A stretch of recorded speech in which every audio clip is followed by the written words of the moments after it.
प्रशांत किशोर, जी हाँ, वो नाम जिससे ऐसा माना जा रहा है कि ये नाम कांग्रेस की डूबती नैया को पार लगा सकता है, कांग्रेस के डूबते जहाज को किनारा दिला सकता है। ऐसा माना जा रहा है कि जो ज़मीन कांग्रेस अपनी खो गई है, जो ज़मीनें खो चुकी है कांग्रेस पार्टी, उसको वापस दिलाने का काम प्रशांत किशोर कर सकते हैं। लेकिन आखिर कैसे? जी हाँ, नमस्कार, मैं हूं मृत्युंजय चौहान और आप मेरे साथ देख रहे हैं SPN9 न्यूज़। प्रशांत किशोर एक बैठक करते हैं कांग्रेस पार्टी के बड़े बड़े नेताओं के साथ। आज हम उसी बारे में बात करने वाले हैं। प्रशांत किशोर एक बैठक करते हैं जिसमें सोनिया गांधी, प्रियंका गांधी, राहुल गांधी, वेणुगोपाल राय, ऐसे कई बड़े नाम कांग्रेस पार्टी के बड़े नेताओं के उसमें शामिल होते हैं। जहां पर जो पॉलिटिकल स्ट्रेटेजिस्ट हैं और एनालिसिस्ट हैं प्रशांत किशोर, वो एक प्रेजेंटेशन दिखाते हैं। जी हाँ, प्रेजेंटेशन दिखाते हैं क्योंकि प्रशांत किशोर का इतिहास रहा है कि वो हमेशा समीकरणों को देखते हुए और डेटा को देखते हुए हमेशा ही कुछ इस तरीके की बातें निकालकर सामने रख देते हैं, जिससे ऐसा मतलब पता चल जाता है कि कहां पर कितने वोट किस पार्टी को जाने वाले हैं और क्या नए नए सियासी समीकरण बन सकते हैं। तो इसी बारे में बात करेंगे कि आखिरकार उस प्रेजेंटेशन में ऐसा था क्या। बात की जाए अगर कुछ कांग्रेसी नेताओं के बयान पर अगर बात की जाए तो ऐसा माना जा रहा है कि जो प्रेजेंटेशन प्रशांत किशोर ने कांग्रेस नेताओं को दिखाई, उसमें खासकर उत्तर प्रदेश को लेकर, उत्तराखंड को लेकर, राजस्थान, मध्य प्रदेश, छत्तीसगढ़ और झारखंड जैसे राज्यों को लेकर बड़ी बातें थी। प्रशांत किशोर का इस बारे में कहना था कि कांग्रेस पार्टी को उत्तर प्रदेश, उत्तराखंड, राजस्थान, मध्य प्रदेश, पंजाब के साथ साथ छत्तीसगढ़ और झारखंड जैसे राज्यों में अकेले चुनाव लड़ना चाहिए। वहां पर पार्टी को ज़्यादा फायदा होगा अगर पार्टी अकेले चुनाव लड़ती है। तो जिस तरह से हमने देखा है कि बहुजन समाज पार्टी और कांग्रेस पार्टी को सबसे कम वोट मिले थे उत्तर प्रदेश में, तो वहीं उत्तराखंड में कांग्रेस पार्टी ने फिर भी टक्कर देने की कोशिश की थी। राजस्थान में कांग्रेस पार्टी की सरकार है ही और मध्य प्रदेश में भी सरकार उनके हाथ से बनने के बाद निकल चुकी थी। तो ऐसा देखा गया कि अगर कांग्रेस पार्टी इन सभी राज्यों में और छत्तीसगढ़ में पहले से उनकी सरकार है और अगर कांग्रेस पार्टी पहले से अपनी सरकार जहां पर है और वहां पर खुद अकेले चुनाव लड़ती है बिना किसी गठबंधन के, तो उन्हें ज़्यादा फायदा होगा।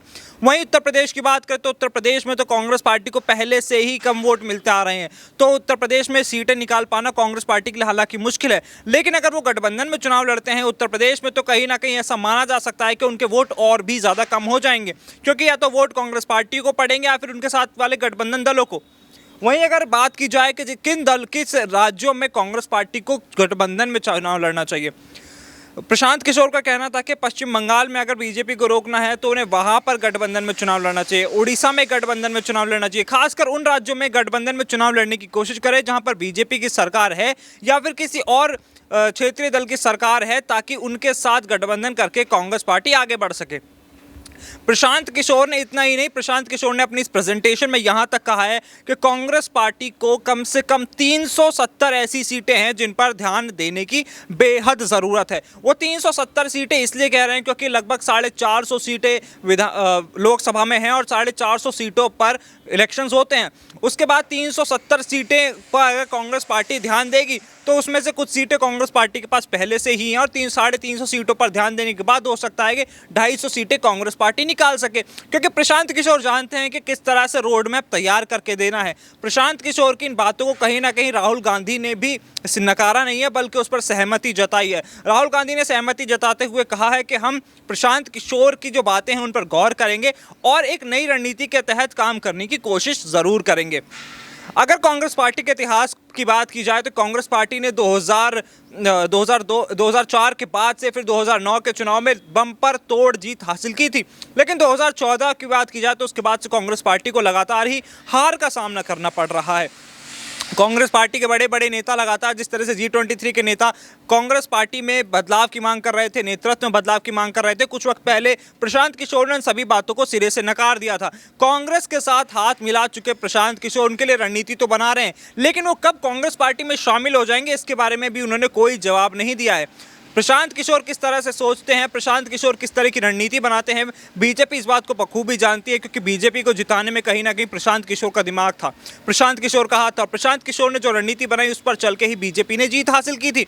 वहीं ममता बनर्जी भी इस बात को जानती हैं कि अगर कांग्रेस पार्टी वापस सत्ता में लौटती है तो जिस तरह से ममता बनर्जी और कांग्रेस पार्टी के बीच इस वक्त अनबन बन रही है, ये कहीं ना कहीं तृणमूल कांग्रेस और ममता बनर्जी के लिए बेहद नुकसानदायक साबित हो सकती है, क्योंकि हम जानते हैं कि प्रशांत किशोर और ममता बनर्जी के बीच में कुछ हालात ठीक नहीं थी। इसी वजह से उन्होंने एक दूसरे से किनारा कर लिया था।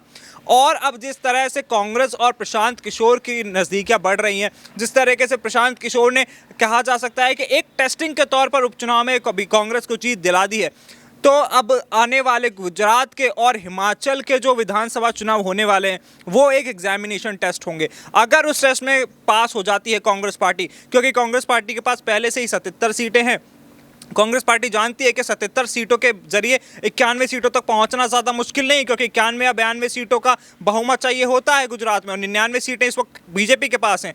तो कांग्रेस पार्टी को वहां पर सरकार बनाने में ज़्यादा मुश्किलों का सामना नहीं करना पड़ेगा, जो बीजेपी का गढ़ कहा जाता है उस गुजरात में। हालांकि हिमाचल में कांग्रेस पार्टी की हालत काफ़ी फिसड्डी मानी जा रही है और ऐसा लगता है कि कांग्रेस पार्टी को वहाँ बहुत मुश्किलों का सामना करना पड़ सकता है। लेकिन अभी जिस तरह के हालात बन रहे हैं वो देखकर यह लगता है कि कांग्रेस के शायद अच्छे दिन शुरू हो चुके हैं और बीजेपी का बुरा वक्त, क्योंकि अभी जो जहां पर एक लोकसभा सीट और 4 या 5 विधानसभाओं पर जिस तरह से उपचुनाव हुए और उसके जो नतीजे सामने आए वो बीजेपी के लिए अच्छे नहीं थे। बीजेपी एक भी सीट वहां पर नहीं निकाल पाई, बल्कि ये देखा जा रहा था कि बीजेपी के प्रत्याशी की जगह पर बीजेपी के प्रत्याशियों की जमानत जब्त हो गई, और जमानत जब्त होने का मतलब है कि जनता के बीच में बीजेपी के खिलाफ नाराजगी है। नाराजगी का कारण भी आपको बताते हैं। देखिए, प्रशांत किशोर अगर चाहेंगे तो इन मुद्दों को कांग्रेस के लिए ऐसा उठाने के काम कर सकते हैं कि कांग्रेस पार्टी आगे बढ़ सके। सबसे पहली बात तो है, प्रशांत किशोर महंगाई के मुद्दे को जरूर उठाएंगे, बीजेपी के खिलाफ महंगाई का जो मुद्दा है, क्योंकि बीजेपी ने भी महंगाई के मुद्दों को उठाकर ही कांग्रेस पार्टी को 2014 में हराया था। हमें याद है आज प्रधानमंत्री मोदी के बयान वो जब कहा करते थे कि आपकी गैस सिलेंडर इतने के करवा देंगे, आपका पेट्रोल इतना करवा देंगे, आपको चाहिए कि नहीं चाहिए। लेकिन आज हमें 100 रुपए लीटर का पेट्रोल तो शायद नहीं ही चाहिए मोदी जी। आज हमें चाहिए थोड़ा सस्ता पेट्रोल, स्वास्थ्य व्यवस्था में अच्छी चाहिए, शिक्षा में अच्छी चाहिए। तो इन मुद्दों को उठाकर कहीं ना कहीं प्रशांत किशोर कांग्रेस पार्टी की मदद करने की कोशिश जरूर करेंगे और होना भी चाहिए। इसके साथ ये भी देखा जा रहा है कि जो मुद्दे प्रशांत किशोर उठाएंगे कांग्रेस पार्टी को, क्या कांग्रेस पार्टी जमीनी तौर पर जाकर काम कर पाएगी? क्योंकि हमने देखा है कि उत्तर प्रदेश में जिस तरह से प्रियंका गांधी ने जमीनी रूप से जाकर लोगों के साथ जुड़ने की कोशिश की थी, हालांकि उनकी रैलियों में भीड़ देखने को मिली, जनसैलाब देखने को मिला, जनसभाओं में जिस तरह से लोग आए, ऐसा माना जा रहा था कि कांग्रेस हो सकता है 50 से 70 सीटें निकाल ले, लेकिन ऐसा नहीं हो सका।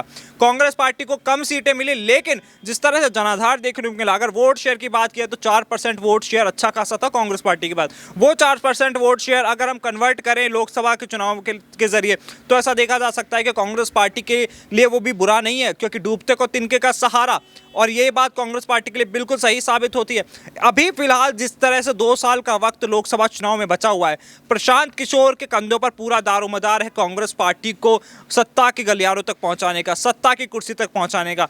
देखना होगा कि आखिरकार किस चेहरे को लेकर, क्योंकि चेहरा भी बहुत मायने रखता है। बीजेपी ने 2014 का चुनाव लड़ा था प्रधानमंत्री नरेंद्र मोदी के चेहरे पर, लेकिन कांग्रेस पार्टी में क्या वो चेहरा कौन होने वाला है? सोनिया गांधी, राहुल गांधी, प्रियंका गांधी, या फिर इससे हटके? ये प्रशांत किशोर के लिए सबसे बड़ी मुश्किल हो सकती है, क्योंकि इसी मुश्किल को लेकर प्रशांत किशोर जानते हैं कि कुछ वक्त पहले 2 धड़ों में लड़ाई हुई थी। अब देखना होगा कि आखिरकार नया चेहरा कौन होने वाला है और अब इस मुश्किल से प्रशांत किशोर कैसे पार पाते हैं। फिलहाल अभी के लिए इतना ही। आप ऐसी तमाम बड़ी खबरों के लिए देखते रहिए SP9 न्यूज़। नमस्कार।